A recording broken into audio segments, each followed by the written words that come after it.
Dear viewers, সবাইকে স্বাগত জানাচ্ছি আমাদের শিক্ষক নিবন্ধন প্রস্তুতির একটি ধারাবাহিক আয়োজনে। এখানে আমরা গণিতের কমপ্লিট একটি প্রস্তুতি সম্পন্ন করব, যাতে আপনারা বিগত 10 বছরের প্রশ্নগুলো আয়ত্ত করতে পারেন।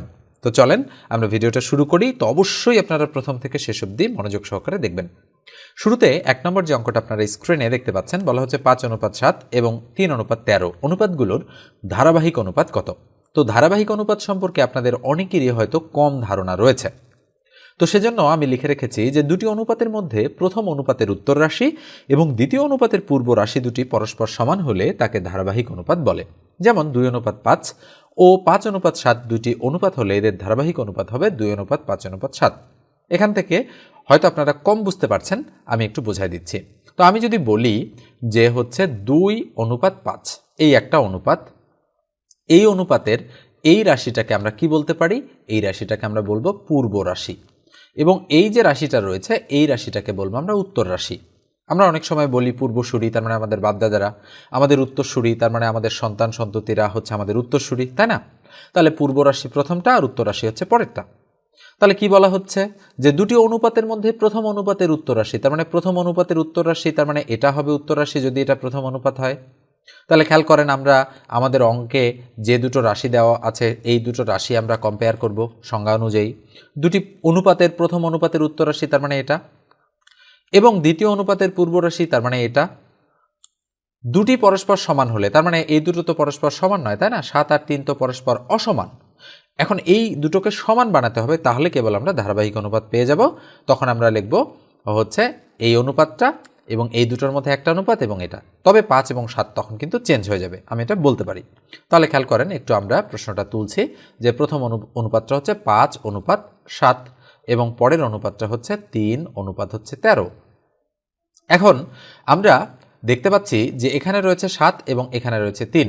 এটা হলো প্রথম অনুপাতের উত্তর রাশি আর এটা হচ্ছে দ্বিতীয় অনুপাতের পূর্ব রাশি। এই দুটোকে সমান বানাতে হবে।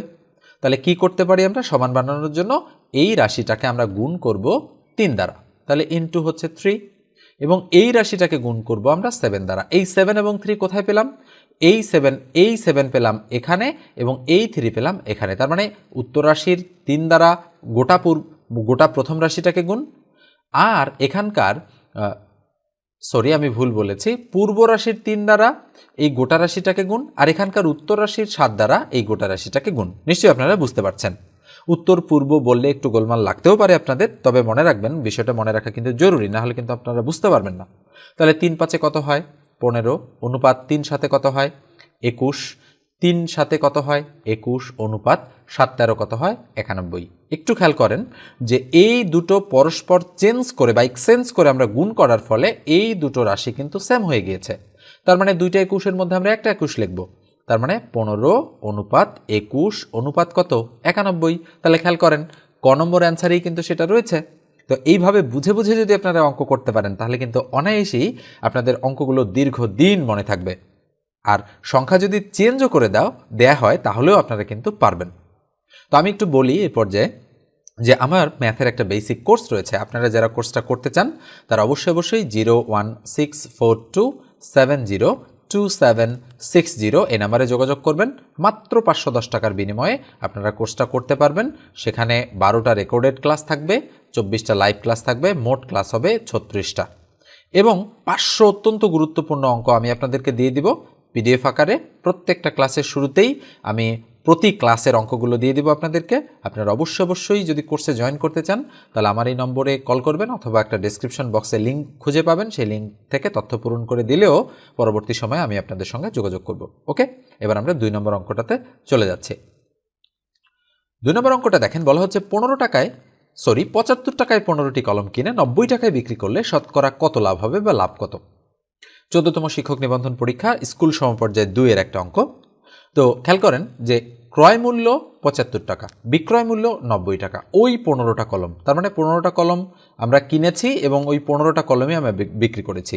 তার মানে আমি যদি বলি ক্রয় মূল্য কত, তাহলে ক্রয় মূল্য কিন্তু 75 টাকা।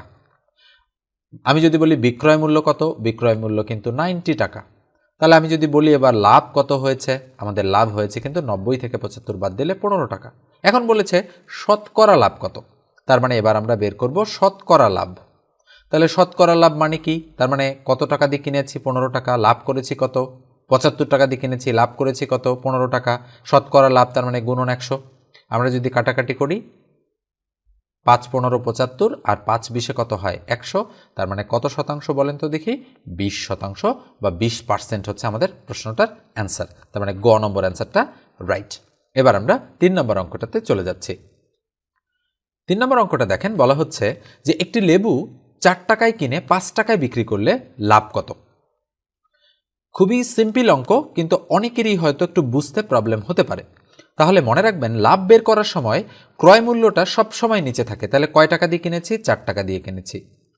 4 টাকা দিয়ে কেনার ফলে বলেন তো 5 টাকায় বিক্রি করেছি, লাভ কত হয়েছে? 1 টাকা। তার মানে শতকরা লাভ তার মানে গুণন 100। তার মানে লাভের হার দেয়া রয়েছে সব। তার মানে আগের অঙ্কটার মতোই এটা। 4 দিয়ে যদি আমরা 100কে কাটি, 4 25 100, তাহলে 25 1 25। তার মানে কত শতাংশ? 25% অ্যান্সার। ঠিক আছে, তার মানে ক নম্বর অ্যান্সারটা রাইট। দেখেন অঙ্ক সহজ, কিন্তু যদি আপনারা চিন্তা করতে না পারেন সহজভাবে, তাহলে কিন্তু অঙ্ক কঠিন হয়ে যাবে। তার মানে লেবু আমরা 4 টাকায় কিনেছি একটা লেবু, আর 5 টাকায় বিক্রি করেছি, তাহলে কত লাভ হবে শতকরা? তার মানে 4 টাকায় কিনে 1 টাকা লাভ করেছি। এইভাবে আমরা লাভের হার বের করতে পারি। আমরা এবার 4 নম্বর অঙ্কটাতে চলে যাচ্ছি। এই অঙ্কটা দেখেন, বলা হচ্ছে 100 টাকা 5 বছরের সুদে আসলে 200 টাকা হলে সুদের হার কত হবে? এটা 13তম শিক্ষক নিবন্ধন পরীক্ষা স্কুল পর্যায়ের একটা অঙ্ক। তাহলে মোট টাকা কত? আসল টাকা কিন্তু 100। আমরা লিখলাম যে আমাদের আসল হচ্ছে কত? আসল ইকুয়াল টু 100 টাকা। ওকে, 100 টাকা আসল। এবার বলেছে কি 5 বছরে, তার মানে বছর বা সময় কত? আমাদের সময় ইকুয়াল টু কিন্তু 5 বছর। এবার বলেছে সুদে আসলে 200 টাকা, তাহলে আমরা বলতে পারি সুদাসল। সুদাসল কত? সুদাসল হচ্ছে আমাদের কিন্তু 200 টাকা। আচ্ছা বলেন তো দেখি, সুদ যদি 200 টাকা হয়, সুদাসল যদি 200 টাকা হয়, তাহলে শুধু সুদ কত? শুধু সুদ কিন্তু 100 টাকা। কেন? যেহেতু আসল 100 টাকা, সুদাসল 200 টাকা, তার মানে সুদ 100 টাকা। এবার বলেছে সুদের হার কত? তার মানে আমরা সুদের হার যদি বের করতে চাই, তাহলে আমরা তো জানি একটা সূত্র, আই ইকুয়াল হচ্ছে পি আর এন। এখানে আই হচ্ছে সুদ বা মুনাফা। তাহলে সুদ পেয়েছি 100 টাকা, তাহলে বসাই দিলাম 100 ইকুয়াল পি কত? আসল। আসল তো 100 টাকা, তাহলে বসাই দিলাম 100 ইন্টু সুদের হার বের করতে বলছে। তার মানে আর মানে নিশ্চয়ই জানেন আর ভাগ 100, যেখানে আর আছে তার নিচে 100 দিতে হয়। ইন্টু এন মানে বছর, কয় বছর? 5 বছর, তা দিয়ে দিলাম 5। তাহলে 100 আর 100 আমি কেটে দিতে পারি। তাহলে 5 আর ইকুয়াল টু 100 হয়ে যায়। তাহলে 5 আর ইকুয়াল টু আমি লিখতে পারি 100। তাহলে সুতরাং আর ইকুয়াল টু আমরা কত লিখতে পারি? উপরে 100, তার নিচে 5, তার মানে 5 20 100, তাহলে কত পার্সেন্ট? 20%। তার মানে গ নম্বর অ্যান্সারটা রাইট। এরপর যে একটু বলি, আপনারা যারা সাবস্ক্রাইব করেননি মাস্ট বি সাবস্ক্রাইব করবেন, আর যারা ফেসবুক থেকে দেখছেন ফলো দিয়ে রাখেন। ওকে, আর ভিডিওটাতে একটা লাইক দিতে ভুলবেন না। তো চলেন 5 নম্বর অঙ্কটাতে। 5 নম্বর অঙ্কটা দেখেন কি বলা হচ্ছে যে এ অনুপাত বি ইকুয়াল 4:5 এবং বি অনুপাত সি ইকুয়াল 6:7 হলে এ অনুপাত বি অনুপাত সি ইকুয়াল টু কত? তার মানে আমাদের এই তিনটার মান বের করতে বলছে। তাহলে আমরা লিখব এ অনুপাত বি অনুপাত কি সি, লিখে আমরা টান দিব। টান দিয়ে কি করব? আমরা এই অনুপাতগুলো বসাবো। এ অনুপাত বি 4:5, তাহলে এর জায়গায় 4 আর বি এর জায়গায় 5 বসাই দিলাম। ওকে, এবার বি অনুপাত সি 6:7, তাহলে বি এর জায়গায় 6 বসালাম, অনুপাত সি এর জায়গায় আমরা 7 বসালাম। তাহলে আমরা এবার টান দিব। টান দিয়ে আমরা গ্যাপ দেখতে পাচ্ছি, এখানে একটা গ্যাপ রয়েছে এবং এখানে একটা গ্যাপ রয়েছে। এই গ্যাপগুলো কিভাবে পূরণ হবে? পূরণ হবে বামে বা ডানের সংখ্যা দ্বারা, উপর নিচের সংখ্যা দ্বারা নয়। তাহলে এর ডানে কোনো সংখ্যা নেই, বামে আছে 5, 5 বসাই দিলাম। এর বামে কোনো সংখ্যা নেই, ডানে আছে 6, 6 বসালাম। এবার কি করব আমরা?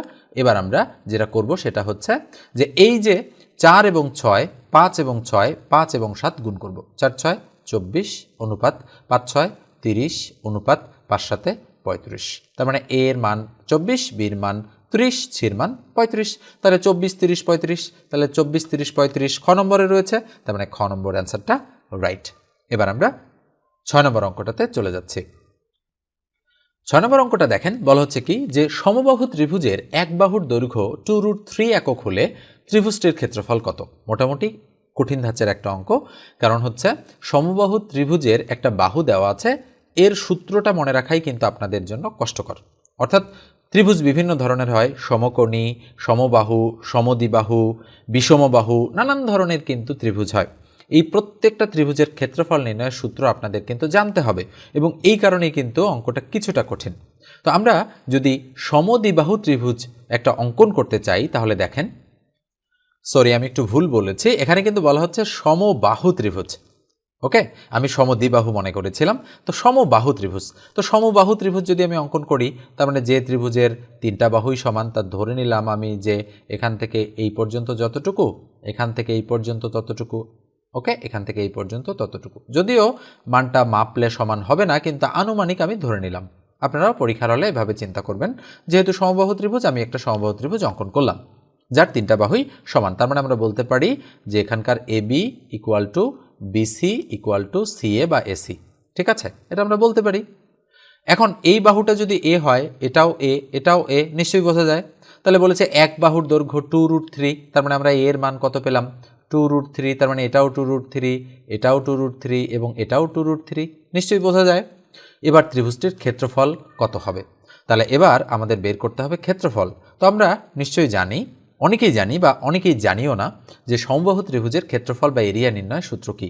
তাহলে আমরা বলতে পারি যে এরিয়া ইকুয়াল √3/4 ইন্টু এক বাহুর উপরে স্কোয়ার, অর্থাৎ এ স্কোয়ার আমরা বলতে পারি। এ মানে কি? এক বাহু। তাহলে ইকুয়াল দিয়ে √3 ভাগ হচ্ছে 4 ইন্টু এক বাহু কত? 2√3। তাহলে আমরা 2√3 তার উপর কি বসাই দিব? তারপরে স্কোয়ার বসাই দিব। তাহলে কি দাঁড়াচ্ছে? উপরে √3, তার নিচে কত? 4 ইন্টু 2-এর উপর স্কোয়ার, তার মানে 2 স্কোয়ার ইন্টু √3-এর উপর স্কোয়ার। তাহলে √3-এর উপরে আমি স্কোয়ার বসাই দিলাম। তাহলে ইকুয়াল কি হয় বলেন তো দেখি? উপরে √3, তার নিচে কত? 4 ইন্টু 2-এর উপর স্কোয়ার মানে 4 ইন্টু স্কোয়ার রুট কাটা গেল, কত থাকলো? 3। তাহলে এবার এটা আর এটা যদি আমরা কেটে দেই, কত থাকবে? 3√3। তাহলে আমরা দেখতে পাচ্ছি যে 3√3 এখানে অ্যান্সার রয়েছে, তাই না? তার মানে আমরা এই অ্যান্সারটাই এখানে রাইট আকারে বসাতে পারি। তার মানে 3√3 বর্গ একক। কেন বর্গ একক? কেননা একক আর একক যেহেতু ক্ষেত্রফল বের করেছি, গুণ করে বর্গ একক হয়েছে। নিশ্চয়ই বোঝা যাচ্ছে অঙ্কটা। তো অবশ্যই আপনারা প্রত্যেকটা ভিডিও মনোযোগ সহকারে দেখার চেষ্টা করবেন, আর ভিডিওগুলো একটু শেয়ার করে দেবেন অন্যান্যদের সাথে, যেন সবাই বিনামূল্যে এই ভিডিওগুলো পেয়ে যায়। এবং আমি আশা করি যে আপনারা আমার এই ভিডিওগুলো দেখে মোটামুটি উপকৃত হন। যদি উপকৃত হয়ে থাকেন নিজেরা, তাহলে অবশ্যই আপনারা কমেন্ট বক্সে এসে আমাকে লিখে জানাবেন যে আপনাদের ভিডিওগুলো কেমন লাগছে, বা খারাপ লাগলে সেটাও জানাবেন আপনারা। ঠিক আছে? আর যারা কোর্সে জয়েন করতে চান, নাম্বারটা আবারও দিয়ে দিচ্ছি, 01642702760। ওকে, ভালো থাকবেন, সুস্থ থাকবেন। ধন্যবাদ সবাইকে।